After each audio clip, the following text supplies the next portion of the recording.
We also got acquainted from as far back as 22 years ago as I investigated and wrote about wrongdoing in government, and that job for me is not done.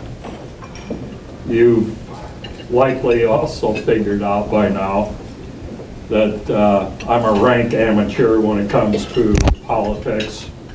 I'm well past 50 years old, like that, and never before run for elected office. So, sort of dumb, but not quite so young. Seen some significant conflicts over the years evolve around strong mayors, resulting in some rather amazing recall elections. The city's first election was in 1981, and interesting enough, the first recall election was in 1982. And there was another one in 89, and another in 93, and another in 2005, which ushered in the Harvey Jackson group by a landslide, that was. And of course, Harvey got sort of tough on a lot of issues, if you know Harvey, including partying on the channel. And the somewhat controversial Harvey also had some rather stern signs with rules and constraints on behavior mounted in and around the channel and the island, which did irritate some folks in the tourism industry. But with the next election, the next administration, with some support from tourism and related interests, Harvey's signs were interestingly changed with a bit of a different philosophy of tourism evolving at the time. And I think it was Gary Kellogg, the PED, that took some leadership there, and it did make front page. But culminated last year with a new slogan, which has also been somewhat controversial: play like you mean it.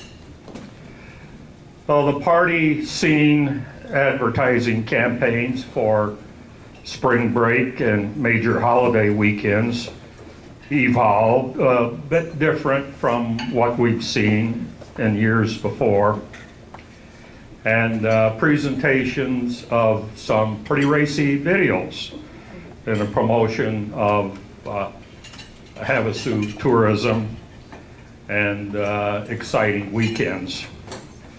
And then you saw just a few weeks ago a headline on Memorial Day, which was Sunday following a Saturday: boats, booze, and bikinis.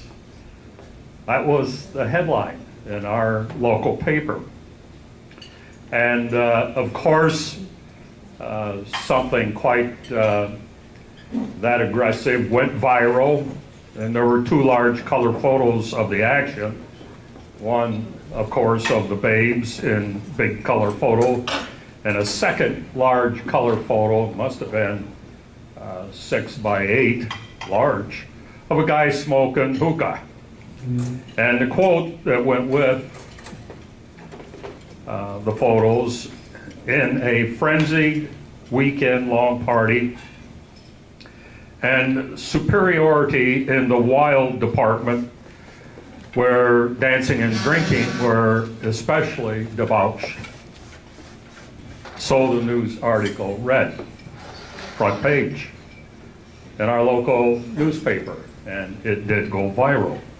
The article got comments on local Facebook pages from all over the world, including the United Kingdom, which got the attention of the UK's Sun tabloid, which has nearly 8 million readers a day. And to quote, shockingly, the city is now so desperate there are plans to create a center for drug tourism, which would bring thousands of new visitors. So the tabloid article read. Of course, that's baloney.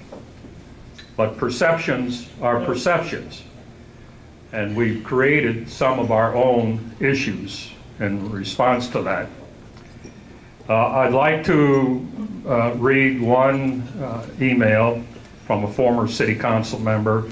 Lately, we have lost our way with a lost trust in our city leaders. We now focus on slogans like "play like you mean it," financed by the city council through the CBB and supported by the chamber and the PED to cater to thrill-seeking, inebriated crowds. Our city and tourism industry used to promote home in the London Bridge on the beautiful Lake Havasu. So you've seen these letters to the editors, posts on Facebook pages, and some of the issues that are evolving through a tourism program financed by our city. Thank you. Thank you, Dr. Ellery. Our next speaker is current mayor, Mark Nixon. Well, good evening, everyone. With these broken ribs, please do not make me laugh. Ouch. Thank you very much for the opportunity to speak to you today, and I would like to thank the sponsors, the London Bridge Republican Women's, for them setting this forum up. Many of you know me, but I'll give you a very brief background. I'm a 1976 honors graduate from San Diego State with a degree in accounting. I went to work for Ernst & Young, one of the largest and most respected accounting firms in the world, and I became a partner at that firm in 1987. And I spent most of my career in Silicon Valley. You also know me as somebody that owned and operated a CPA firm right here in Lake Havasu City. We went from the smallest firm in the town to the largest firm in town. And of course, I'm married to my wife, Eileen. She was former president of this group, and we've been married for 36 years. And you're going to find this hard to believe, but we also have a son who is a CPA. I'm also the chairman of the Colorado Rivers, Clean Colorado River Sustainability Coalition, chairman of the Tri-City Council, past chair of Greater Arizona Mayors Association, executive committee member of the League of Arizona Cities and Towns, and you can see my resume. We've got copies of it. But as you heard, there was a lot of turmoil, and you elected me in the midst of that turmoil in 2006 to stop the turmoil. And we all do remember the hidden manifesto that came with that election. And since you have elected me, and I promised that I would stop the turmoil, with your help, we did exactly that. We have had a very politically stable environment over the last several years. And in the midst of the Great Recession, which is what basically when I've been the mayor, through the Great Recession, we lowered property taxes by $800,000. You were hurting. Everybody needed a share in that. We lowered property taxes by $800,000. And in the midst of it, we also established a rainy day reserve of $2.5 million. And contrary to some of the things you might have seen, yes, it's still there if you know how to read a financial statement. We reorganized City Hall, reduced costs, and provided better service. We implemented a solar project that everybody said could not be done. We put no dollars up front, and it's saving you about $1 million was for that project. No sewer rate increases since 2010. In fact, we completed that project 2 years ahead of schedule and $120 million under budget. We had a team that negotiated an agreement for ASU to establish a campus here with no additional taxes. We used no taxpayer funds. We fought for, and I fought for, a veterans court. Veterans are a passion of mine, and I thank Judge Kalali for all the work he has done in bringing a veterans court to Lake Havasu City, which is now a model for the rest of the nation. New businesses have arrived, including Romer Beverage, Anderson Toyota. Our long-awaited business park is now complete. Yes, we need to fill it, and we can do that. We created new parks and improved existing parks, such as Sarah Park and Rotary Park. The Patrick Tennell Memorial Sports Complex is absolutely magnificent and has received congressional recognition. We formalized the Tri-City Council to work cooperatively with our other neighboring cities, and we share costs such as health care, and that has saved all 3 cities thousands and thousands of dollars. And I continually promote local and small business. It is our backbone, and that does include tourism. And yes, that Sun article was disgusting, and I was asked to go on CNN to defend our city, and I did just that. I drove that 5 hours with these darn broken ribs and defended our city against that tabloid article. Now, this is just a small sampling of what we have done in the last 7 years, and you heard my opponent indicate that he likes to gripe about government. Well, I'm afraid griping as a mayor just doesn't cut it. You've got to bring good decisions, you've got to make decisions and bring solutions. If you can't bring a concrete solution, you will not be effective as a mayor, and I've made those tough decisions through those tough economic times. I will say he has offered one solution, and that is to raise property and sales taxes. In my view, that's not a solution, that is a problem. Now, I'm a positive person, I've always been that way, and I want to build a better future for Lake Havasu City and its citizens. Staying positive means you have to do your homework, you've got to tell the truth, and you have to produce results. And in my past 7 years, I've done just that. No lies, no name calling, just decisions made by collecting input from you, the citizens, and making a decision. I would appreciate your vote on August 26, 2014 for mayor. Let's keep that positive momentum going. Thank you very much.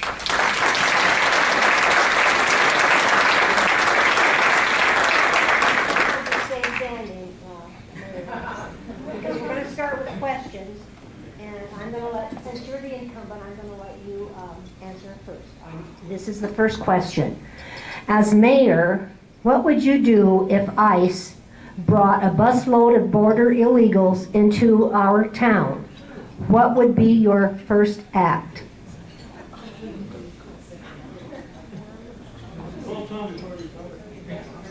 That's an interesting question, and in fact, Sam Scamardo called me the other day, and he said, "Mark, I think they're headed this way." And I said, "Got it." And I immediately called Chief Doyle and said, you know what? It's not our responsibility to care for those kids. That may sound a little cold, but it is not our responsibility to care for those kids. So if they decide that they want to drop it off in Lake Havasu City, which I don't think they're going to drop it off in the middle of the desert at 115 degrees, but who knows? But I said, we may as well make sure that those buses keep going. I did remind him, though, that if there were a lot of kids in a yellow bus, that's not the one you want to stop. It's the one that the big white ones, you know, and he said, "Got it, don't worry about it." So, yeah, I would make sure that they were sent on their way.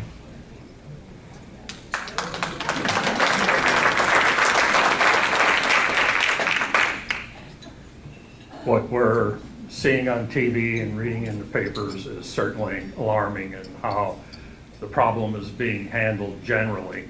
It appears as though on buses driven into some towns, and they're just let out. Well, what are we going to do about that? You can't turn the cops loose on them. Seems to me like we have churches and a number of service groups in this town.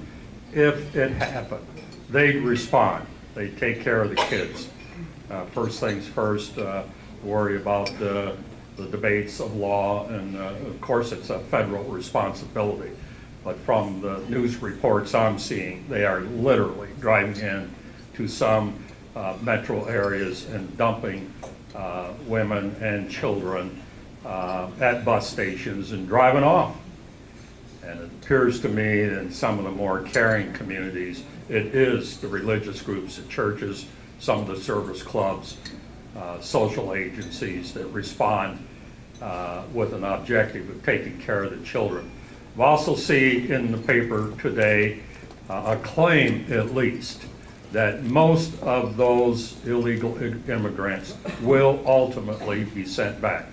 So if Congress, I think, can appropriate the monies to handle that particular problem, it's a federal issue. They need to go back. If they want to come here, they need to do it legally.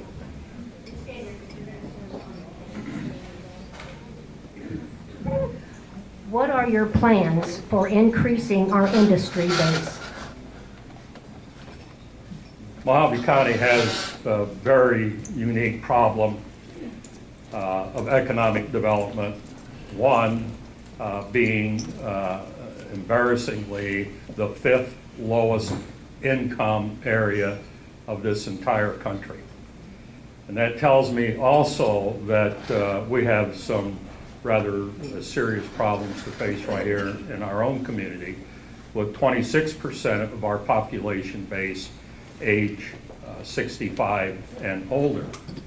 One of the major issues we have with producing a viable, vibrant economy is a rather low level of educational attainment. We have a very difficult time competing with the better paying jobs. You know, I spent 3 terms on the PED, and in some ways it was rather frustrating, but also came to the conclusion during that time that one of the new industries that could benefit our community was that of higher education. So I and a lot of other people want to hard work on bringing a university here. And if we can expand that university and MCC, all of higher education, to say 6,000 students, we have the potential of nearly doubling our economic base. 6,000 students would be $150 million a year of economic impact. Our entire tourism industry generates only about $170 million a year. So we have that capability in our grasp. But the level of educational attainment of our workforce is the major drag on our ability to attract businesses and industries that pay well, that pay very well.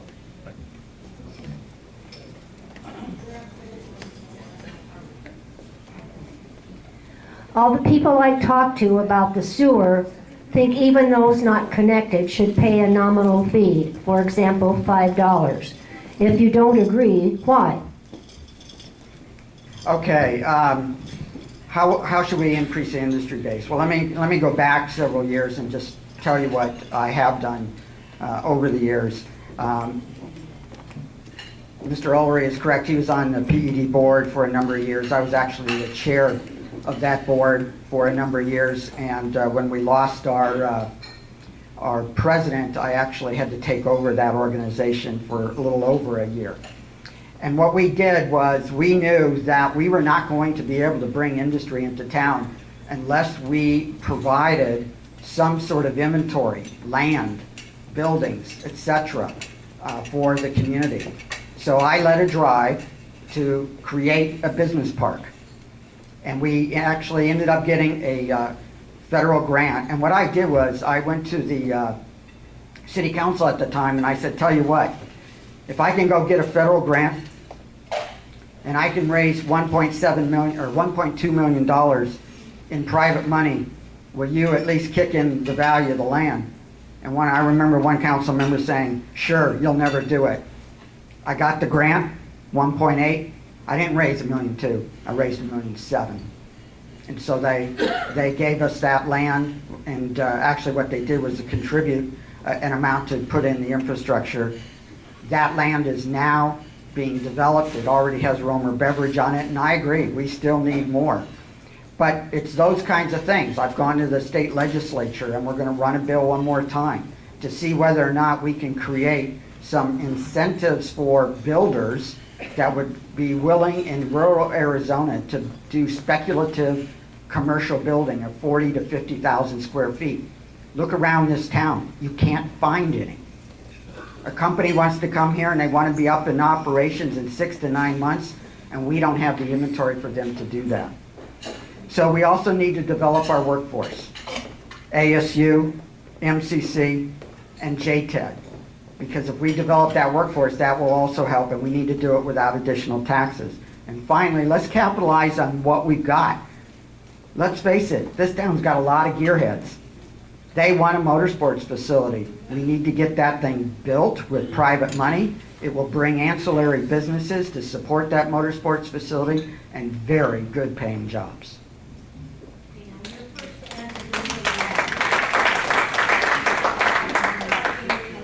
Okay, that's an interesting question on the sewer. What I hear everybody say is that anybody that benefits from the sewer should pay for it. So you have to ask yourself, does that also mean future residents? Because if the answer to that is yes, we should be financing this project in a much different way. Keep this in mind. When we built that sewer project, we didn't build it just for the people in this room or the people that were living here at the time. It has additional capacity for future residents. And so in my view, not only do we have people that will benefit it today, but you're going to have people who will benefit from it in the future. And good financial guidance would tell you that it should be financed in a completely different way. So I think that if you're going to go down that road, and I don't have a problem going down that road, then you have to ask yourself, who all will benefit it? It won't be just the people living here today, but the neighbor that moves here 4 years from now, or 7 years from now, or 16 years from now, because that capacity you're paying for right now, unless we do a different kind of financing. Now, one of the financing we are doing that we're changing is we have a $58 million interest-only 5% loan that just is killing us. And so I finally got the Water Infrastructure Financing Authority, WIFA, to agree to refinance that, same length of time, only it's going to be a 3% loan, and we're actually going to be able to pay some interest. It will save enough money to keep your bills about the same until about 2018 or 19. And that is really important. So again, it's just taking a $58 million 5% and making it a $58 million 3% loan. And I think that's critically important to making sure that everybody that benefits pays for it.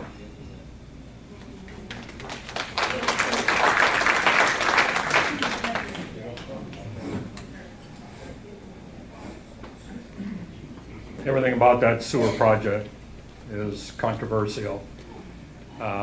We passed the largest revenue bond in the history of Arizona with that sewer bond. And in doing so, we created a debt load 2.5 to 3 times that of a normal town. There have been some proposals in and about the city, some from city staff, to share the burden, so to speak, with fees levied on everybody. But some of those proposals were also based on an element of fairness.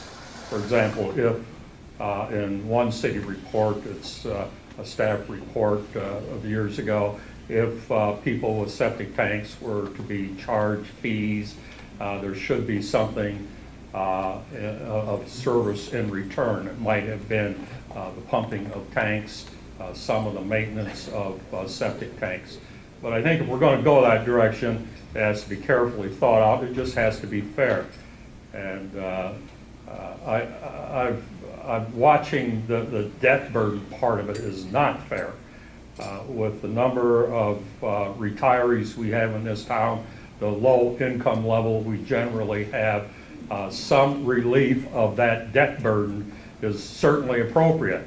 You've seen the paper last week and a couple weeks before where our MCC board, you all pay taxes there, you're part of that tax district, they have twice, I think maybe 3 times now, used reserves and tightened the budget a bit to pay down the debt.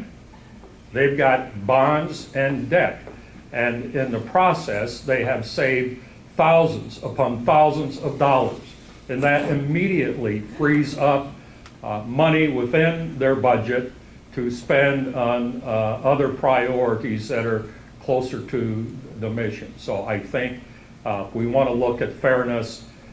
reduce the debt load on this town, pay down those bonds early, get off that debt. This way, because you're going to be first for this question. I'm trying to rotate back and forth, so I hope I don't get confused. If elected, what do you believe will be your duty to the people under the U.S. Constitution and your oath of office? Well, first of all, you got to understand the Constitution, and reading it literally doesn't always provide the answer. There's so much history of litigation and Supreme Court rulings. But, you know, I spent 30 years in higher education administration, a dean, campus president, assistant CEO, and universities and colleges are pretty good about, as public institutions, many with elected boards, generally pretty good and pretty professional about adhering to the law. Never once have I been a part of an organization that had open meeting law violations. Never. I think I know a little bit about managing public institutions. Been a manager of agencies with larger budgets and more employees and more constituents than this city government has. But I've been accustomed to being a part of very professional groups run by exceedingly caring and law-abiding not only administrative staff, but faculty and the elected officials. You won't see very often the kinds of conflict in colleges and universities you see within cities and counties.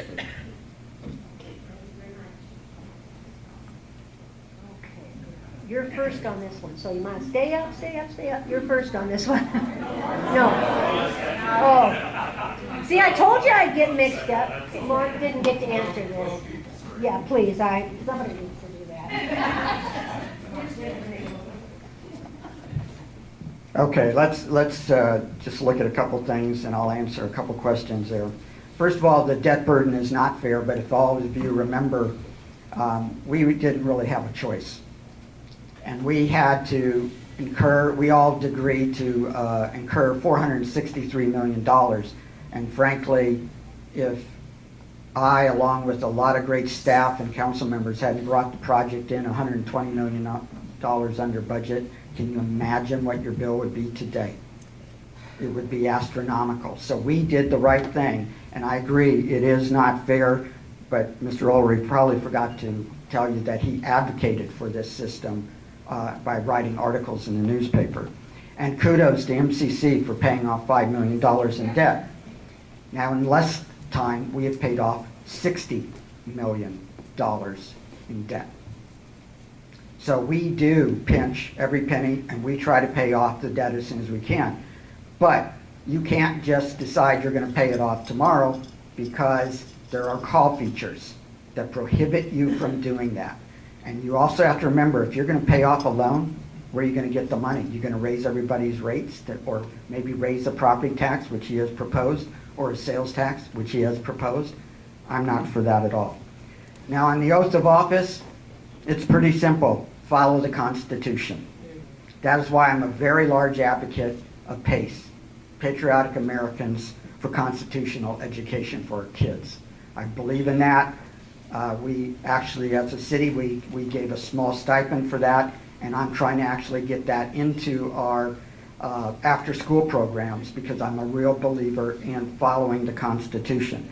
And when it comes to the open meeting laws that Mr. Ulrich was referring to, yes, a citizen, in fact he's running for office, turned us in for not using the word appointment on an agenda, and because we followed a city practice of using pieces of paper with either names or numbers on it, that two city attorneys never said there was anything wrong with it. Well, apparently the Attorney General did think we should not do that, but what was their punishment? Were we censored? No. Did we have to redo it? No. Were we fined? No. We had to take 1 hour of previously scheduled education. That was it.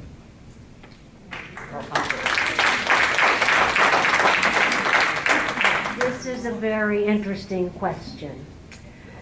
How long and what will it take to get rid of play like you mean it? We don't want it. Well, let's look at a couple things. First of all, play like you mean it is not a city motto. It is not. It is what CVB does to bring in tourists that are from the age of 45 to 65, and they do it through commercials that show people fishing or going ATVing or hiking and that sort of thing. You will not find a single commercial where somebody's getting drunk off the rear end. In fact, when my mom told me when I was a kid to go out and play, I don't think she said meant go out and get drunk. But how long will it last? It won't last very long. And all of these kind of taglines are very short-lived. On my card, my business card, I have Home of the London Bridge. And we advocated for a group, an ad hoc committee called Home of the London Bridge, who is going to work with the CVB to promote not only tourism, but also to promote our heritage and our tradition on Home of the London Bridge, which again is another reason I drove that 5 hours to defend this city over the London Bridge on CNN, because the Sun was saying that we were going to turn it into a drug mecca. I think they called it Hempton Havasu. It's like, really? Are you kidding me? So that's just stuff that people are going to throw out there. And I've had some people say, why did you bother to dignify that with a response?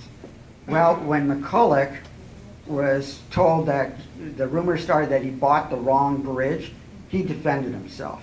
And so I defended this city, and I will continue as mayor to defend the city against stuff like that. Now, play like you mean it will die. Think about Coca-Cola.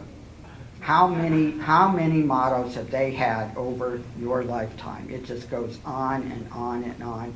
And my guess is within 2 years, you'll see a different tagline for the CVB to use.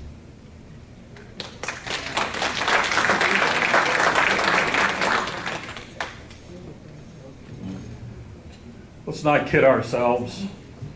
CVB is totally city funded, under contract to the city, reviewed, approved by city council with performance evaluations. I can't believe our elected officials do not have considerable sway over any policy or practice of the CVB. Can't believe that. But what we have also evolved, and Google up spring break in Havasu and see what it is your grandchildren, your kids are looking at, because they Google it. Google it up and see what are the business interests that are driving that image. And then look at what the relationships are with the people that are running our city government. Not all that positive. It's about impressions, perceptions. And this is what got picked up in the UK. You could look at a lot of Facebook pages in our town, and there are people logging on those pages from Great Britain and commenting about a lot of the local issues we see here. It's about impressions, it's about image, and take a look at yourself. Do a little bit of Googling. Try to research how the city is being marketed and where the influence is coming from. It's a CVB, it's the PED, both funded almost totally by the City Council, and the Chamber of Commerce, which has a great deal of sway in our city government and the officials that hold the elected seats.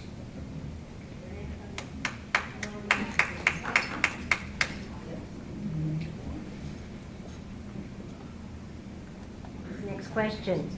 What plans can be inputted to assist filling up the mall?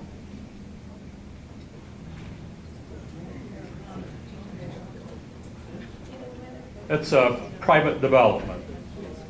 And I talked to one of the PED board members following the review of Target as they were considering a new store in our area. And this PD board member chatted with the person in Target who claims to have made the decision to go to Bullhead City. It was very simple. It was a matter of numbers of people in close proximity to the store, and with Golden Valley and the other outlying areas within the county, that was their best choice. No more complicated than that. We are somewhat isolated, probably will always be isolated, and some of us kind of like it that way. You know, not a bad option. I know my wife back here, 57, 58 years, Nancy, raise your hand, would like some shops out there, and she does shop.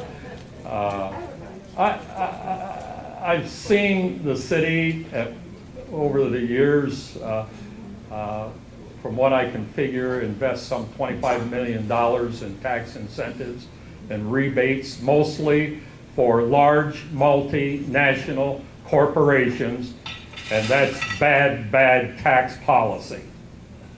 I'm not about to try to stimulate that part of the economy off the backs of the small businesses here who never get a dime of help. Very little of that ever trickles down. And it kind of came up with the Olive Garden issue where some incentives were offered. We never found out what it was, because I think it came through the PED. As a private corporation, you can't challenge their records as public documents.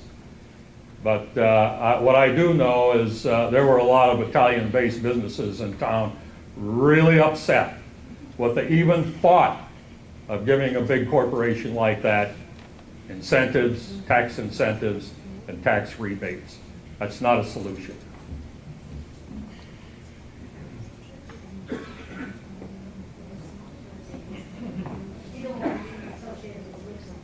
No, I had to change the last name after Uncle Dick got in trouble.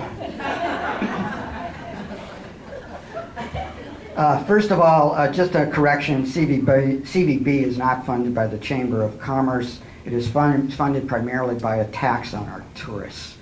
And one thing I forgot to do was thank the local citizen that alerted us to that Sun Times article, and we're going to have on Wednesday, please show up at 8:30 over at the Visitor Center, a proclamation and a key to the city to her for doing that. When it comes to the mall, what we have to do, which is what I've been doing, that's keep working with the owners. I make myself available to them at any time, any place, to talk to prospective companies that want to move to that mall. We will fill it. It's going to take time. We are not the only mall in the United States that is empty. Many of them closed.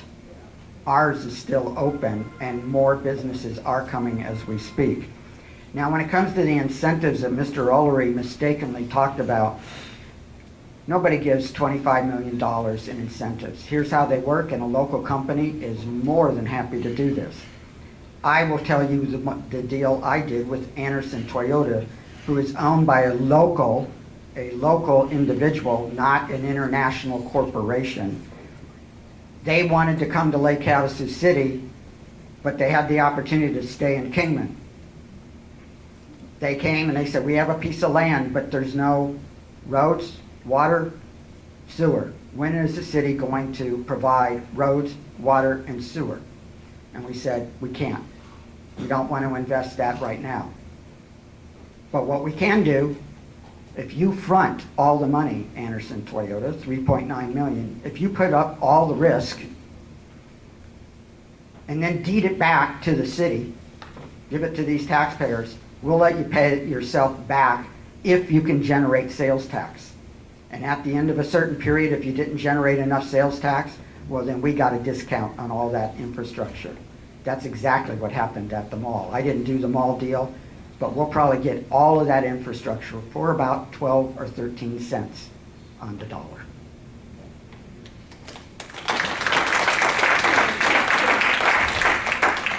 This is a short question. Parking lot on Mesquite, why? That's a great question. That's an absolutely wonderful question. Here's how we bought that lot on Mesquite, by using good financial tools. What we did was, you know the business park we talked about earlier? The city sold that to the PED. And that money was scheduled to go into the general fund, never to be seen again, and it would have just been used for operations. Salaries, benefits, supplies. I didn't like that at all. We had an asset, I want another asset for it. So I asked the city manager, and the council agreed that we go out and find another strategic asset. And this was in the middle of the Great Recession when prices were really low. And so we bought those lots on Mesquite for a very, very good price. Because one of the things that we were told constantly by citizens is that there's not enough parking in the downtown area, especially when you have major events, which we do quite often. So here's what we did. We have that now.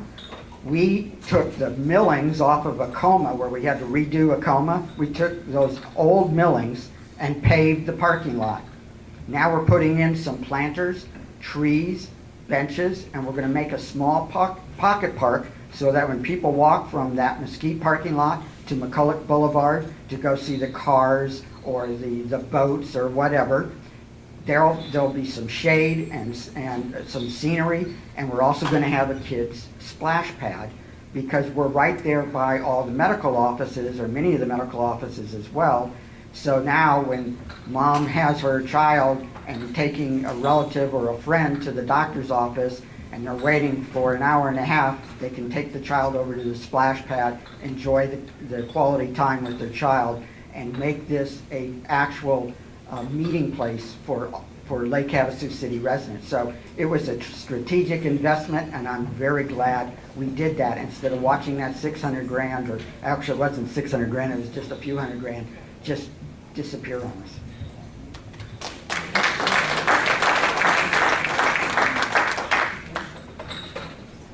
I've had a dozen, I've had 50 emails critical or questioning that particular investment.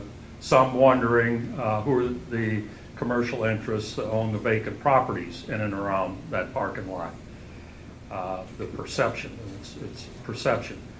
And then some questioning why HAT, for example, was axed for lack of money, where the city took dollars, your tax dollars, whether it was general fund or elsewhere, it's still your dollars, and invested in a parking lot that some think will seldom ever be used. You don't see but one or two cars there. I drive by it about every day. So it's a controversial issue. It has to do with priorities of city investments and where monies could be and should be invested.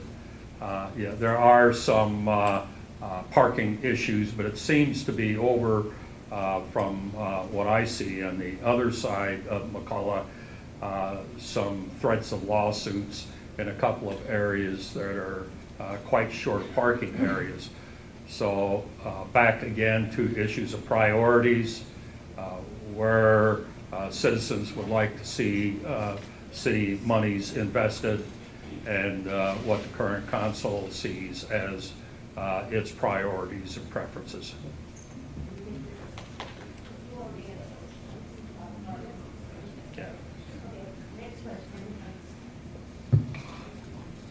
Why are the taxpayers paying $500,000 for wayfinding?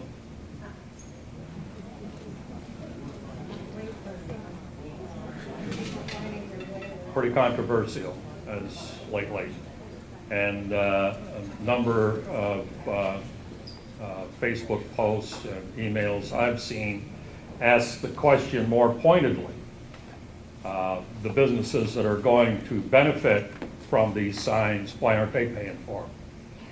Of course, another initiative of the CBB, funded totally by the city, even though there is a special tax assessment for it. Still your money, and still your elected officials that sign that contract with the CBB and do performance evaluations. So I look at signage was a part of the RUDAT study, and I think I'm getting, it has nothing to do with religion or anything. It's an insider's term that probably has caused some unnecessary confusion. Perhaps if Doug Traub had simply said, we want to improve some signs, and left it at that, and maybe budgeted a small amount of money over several years. But actually, I think the sum that I read at one point through various sources, about 800,000, a certain amount of money being requested from the county, a certain amount of money being requested from the city. But to do that all in 1 year, in an election year, is kind of dumb. It's unnecessarily controversial. Too many critics feel it to be inappropriate. And it comes back again to questions of priority. The one contrast that I see most often is back again at HAT. This was money authorized, appropriated by the city council. It is a done deal, I believe. It's in the budget. I don't know whether the money's been appropriated yet, but it boils down to a matter of priorities. Citizens' priorities, preferences, HAT, other things that need to be done for the community.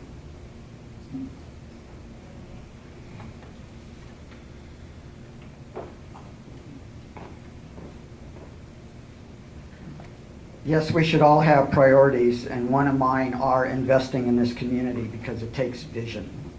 And if you don't have vision, you'll end up just throwing away the money, and 20 years from now, you'll say, why didn't we do that? Why didn't we invest? So investments take vision. And when it comes to wayfinding, the vote was 6-1. Yes, I lost. I was trounced, yeah. And people say that I've got all this power and I got trounced. But let's make sure that everybody understands. It was budgeted, but the council, the 6 council members put a requirement that an education process and information process be done by the CVB. And if at the end of that, the council was not happy with it and they didn't feel the community wanted wayfinding, then they were going to say, sorry, we're just not going to spend it. But with government budgeting, as you probably know, if it's not in the budget, you can't spend it. And in fact, we oftentimes will have several $million that we never spend. It's budgeted, but we don't know what project may take priority at the time. And so we budget for them and then we deal with it at the time. So it's very likely, I shouldn't say that, it is possible that it would never be funded. And when it comes to HAT, let's make something clear. HAT is a interesting dilemma.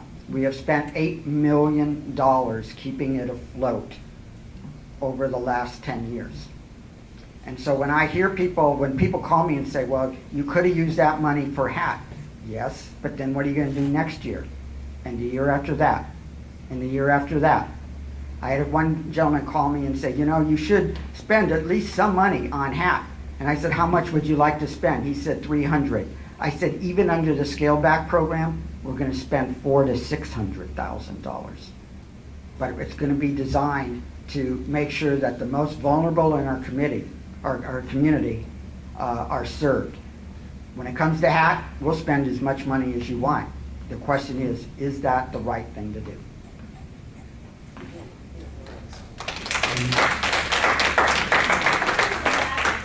I'm really sorry if we have to cut it short. We got a lot of questions. Some are duplicates, but I do want to give each of these candidates time for closing statements. So I'm asking this question. I'm not real happy with it, but I think if there's concerns about this, then they need to be addressed. It says, there seems to be a clique on the existing city council. What would you do to help eliminate the clique? And you're first, Mark. Yeah, because you were last. Well, that's a pretty interesting question. I'd like to know where that click is.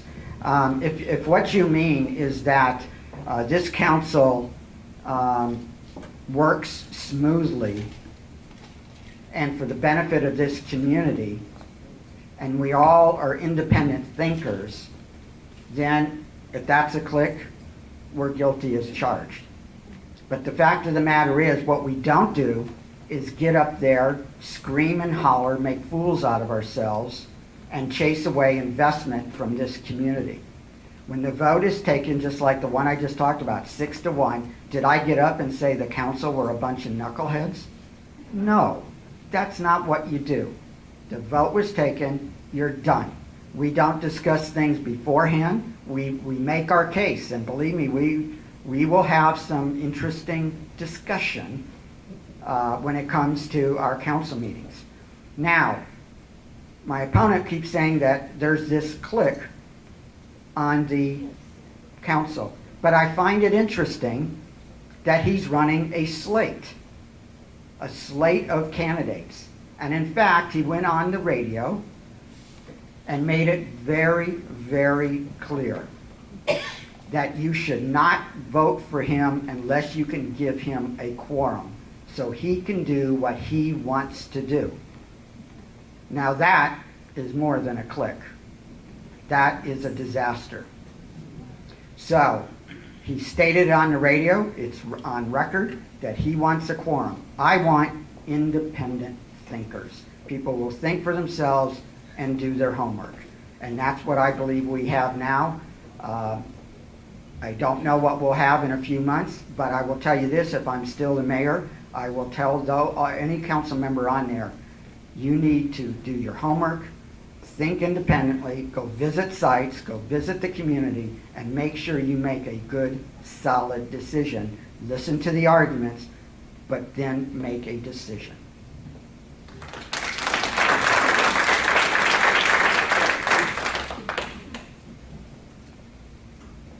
Kind of interesting, filling vacant council seats by appointment.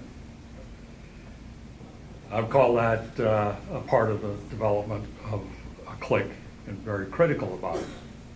Never experienced anything like that in my years of college and university administration with very well qualified professionals and highly skilled elected officials.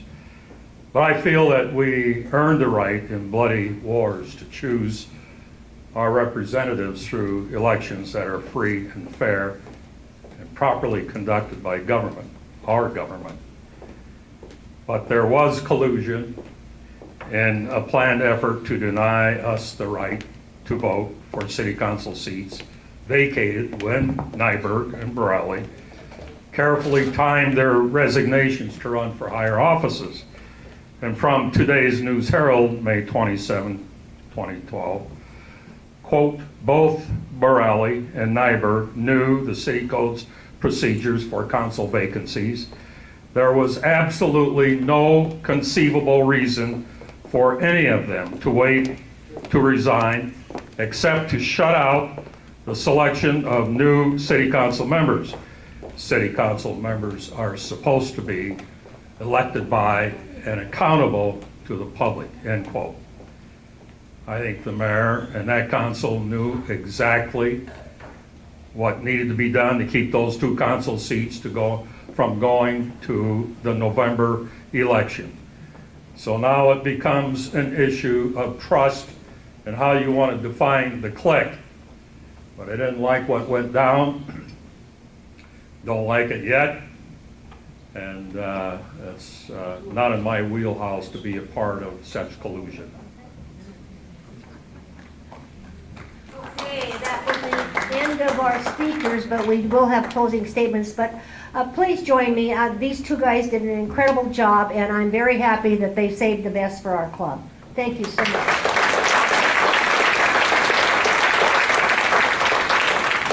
Okay. Each candidate is allowed a 3-minute closing speech, and the order is the opposite of the opening speech, which means that Mayor Nixon gets to go first with his closing statement. Mayor?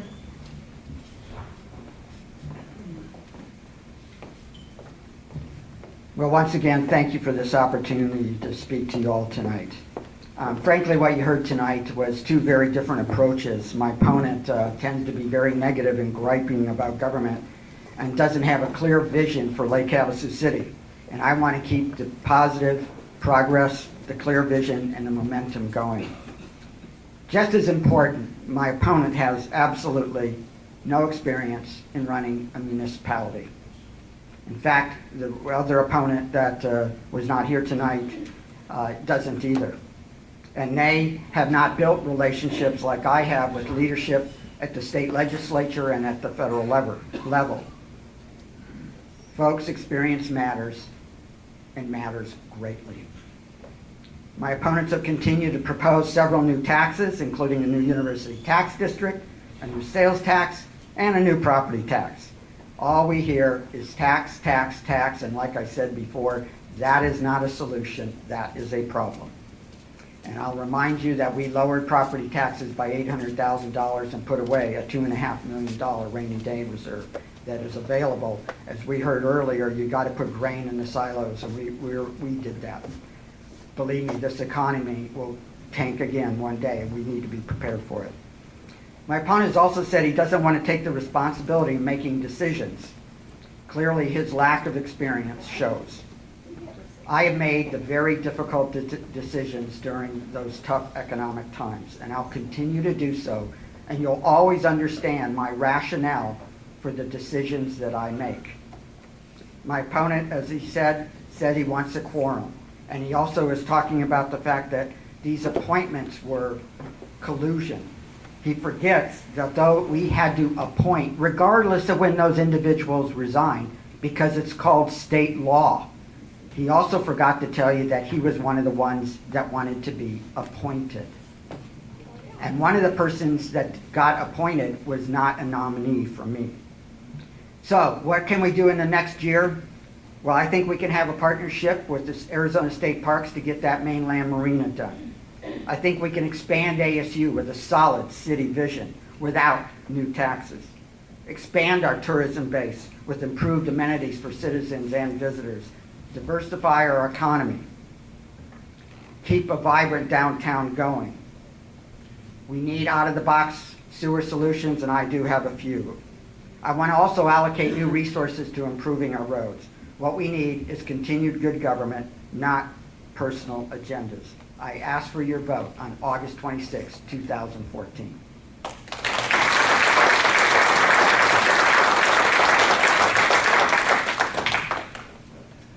And thank you again for the invitation. Well-run program as always. Yes, I do have a long history of civic activism. Some of that public service directed toward exposing and addressing wrongdoing in local government. So I write, I investigate, I litigate, put my money where my mouth is.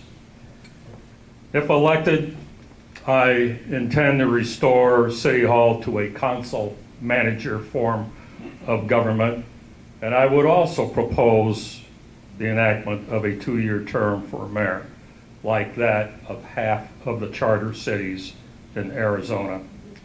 And that pattern has evolved because of a history of conflict, and you can go back and look at our history as a city. All of the recall elections have evolved around conflicts with very strong mayors. I believe Mark Nixon has built a political structure unprecedented in this city, and running for a 3rd term, which has never before happened. I believe we have undue level of influence from the Chamber of Commerce, the insiders, the CBD, and the PED. And yes, I have been a chief executive officer of some very large public organizations. I think I can negotiate my way through the politics of it all, because in every single instance in my 30 years of higher ed, I did serve under elected boards. But generally, conducted quite a bit more professionally than what we've experienced here. If elected, I intend to pay down the sewer bonds, and we will reduce that debt on our citizens, just as MCC has done. I intend to enact term limits for the mayor and the city council, if that could be put to a vote of the citizens. And I intend to fill city council seats by election, not by politically motivated appointments. I ask for your vote this August 26th. Thank you.